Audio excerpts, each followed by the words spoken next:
জেলা শ্রমিক দলের সংগ্রামী সভাপতি একটি ইফতার পার্টি নিয়ে সবার সাথে উপস্থিত হয়েছেন। এখানে তার দলের নেতৃবৃন্দদের সাথে কুশলাদি বিনিময় করছেন। আমি এইমাত্র উপস্থিত হয়েছি আমার মাননীয় জেলা শ্রমিক দলের সম্মানিত সাধারণ সম্পাদক আব্দুল রাজা লিটনের আম্মা মায়ের নামে ইফতার পার্টি দেওয়া হয়েছে।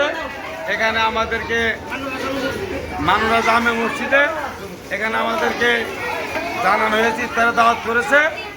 এই লিটন সেক্রেটারি আব্দুল রাজা লিটন, আর আব্বার নাম আব্দুল কাদের, আমার নাম আব্দুল কাদের।